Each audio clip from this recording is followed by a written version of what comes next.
axborot ishora belgilari haqida gapiramiz. Tezda aytib o'tib ketaman. Avtomagistral bu orqasi yashil, bunisi oq bo'ladi. To'g'ri yo'lni ko'rsatadi, katta yo'lni. Keyin unda orqaga harakatlanish, piyodalar yurishi, razvorot qilish, 40 kilometrdan past yuradigan mashinalar harakatlanishi taqiqlanadi. Bu bo'lsa avtomagistral tugashi, bu bo'lsa avtomobillar yo'li deyiladi. Ya'ni avtomobillar uchun mo'ljallangan yo'l, avtomobillar uchun mo'ljallangan yo'lning oxiri bir tomonlama harakatlanuv, ko'p bo'ladi, bunisi oq bo'ladi. Faqat bir tomonlama harakat bo'ladi, bu bo'lsa shuni oxiri bo'ladi. Bu bo'lsa bir tomonlama harakatlanuv yo'liga chiqish. Misol uchun chiqasiz, chapga burilsangiz, o'ngga ekan. Faqat bir tomonlama harakatlanayotgan mashinalar yo'liga chiqasiz. Bu ham xuddi shunaqa, prosta bu yoqqa ketish, bu bo'lsa bo'laklar bo'yicha yo'nalish. Bo'laklar bo'yicha harakatlanish yo'nalishi, misol uchun to'g'riga bu yoqqa shu polosada yurganlar shu tarafga yurish kerak bo'ladi. Bu ham xuddi shunaqa, misol uchun qaysi polosada bo'lsangiz, qayerga yurishingizni ko'rsatib qo'yishgan. Yani axborot ishora belgilari shu axborot beradi. Xullas, yo'lda nima bo'ladi, nima bo'lyapti. Bo'laklarning boshlanishi, misol uchun ikkita polosa bo'ladigan bo'lsa, bunday chiqarib qo'ysa 3 ta polosa bo'ladi. Bu bo'lsa 40 dan oshmaydiganlar uchun, ya'ni faqat 40 tezlikda yura oladiganlar bo'lsa, shundan sekin yura oladiganlar uchun alohida bo'lak boshlanadi. Bu bo'lsa bo'laklarning oxiri, misol uchun 3 ta polosa bo'lsa 2 ta polosa bo'lib qoladi. Shunaqa. Bu bo'lsa bu ham bo'laklar bo'yicha harakatlanish. Ya'ni anaqa harakatlanish bor, bu chiziq bo'ladigan bo'lsa bunga chiqib bo'lmaydi. Bunda misol uchun avtomobilda yurish kerak bo'lgan bo'lak, bu shunaqa bo'laklar ajratib qo'yadi. Misol uchun bunda bu yoqqa 2 ta, bu yoqqa 2 ta, bu yoqqa. Shunaqa. Voy.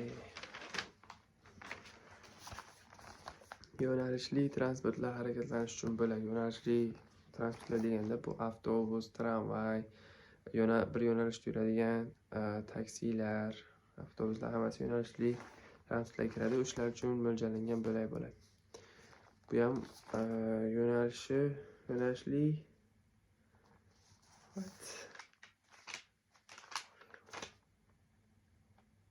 yo'nalishli transportlar uchun, misol uchun bu yoqqa yuradi, oddiy bizga o'xshagan odamlar bu yoqda yuradi. Splashni chiziq bo'lsa, bu yoqqa kirib bo'lmaydi. Kirib odam tushirib ham bo'lmaydi, shuning uchun, ya'ni bosib bo'lmaydi desa bo'ladi. Bu bo'lsa shunaqa ko'chaga chiqish, misol uchun bu marshrutga boradigan bo'lsa, o'ngga burilib keta olmaysiz, faqat chiqib chapga burilishingiz kerak bo'ladi. Bunda bo'lsa, chiqib o'ngga burilib ketasiz, chapga burilib keta olmaysiz. Shunaqa. Bu bo'lsa shu yo'lning oxiri.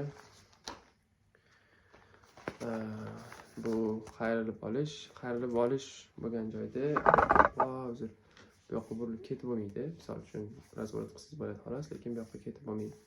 Bu bo'lsa orasidagi masofa, ya'ni bu tarafidan bu tarafigacha bo'lgan masofani yozib qo'yadi. Bemalol 2 kishi, 2 ta mashina burilsa bo'ladimi, saqadimi, 3 ta mashina burilishi kerakmi? Bu bo'lsa avtobus yoki trolleybus.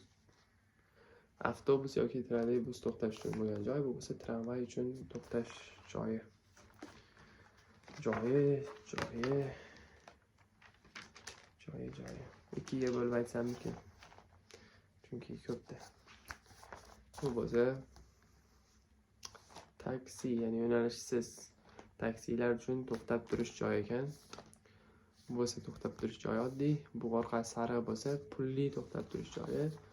Bu yer usti to'xtab turish joyi. Bu bo'lsa yer osti to'xtab turish joyi. Bu bo'lsa elektr quvvatlagichli avtomobil qo'yish joyiga.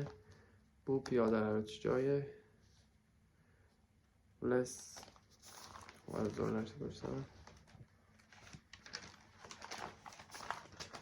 Bu ham piyodalar o'tish joyi. Misol uchun odam qaysi tarafga qarab turgan bo'lsa, o'sha tarafdan piyodalar o'tadi. E'tibor bergan bo'lsangiz.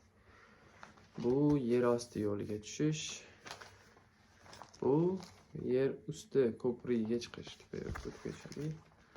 Shunaqaga chiqish. Bu ham shu qaysi tarafidan chiqsa, mana bunday chiqadi. Hop, bu bo'lsa tavsiya etilgan tezlik. Buni orqasi ko'k bo'ladi, bu oq bo'ladi, to'rtburchak bo'ladi. Shu tavsiya etilgan tezlikni aytadi. Misol uchun bundan baland yursa ham, past yursa ham bo'ladi. Bu prosta shu yo'l seni 50 yurishingni ta'minlaydi. Misol uchun yursang bo'ladi deydi. Oxiri berk yo'l. Bu bo'lsa oxiri berk yo'lni, ya'ni nima deydi?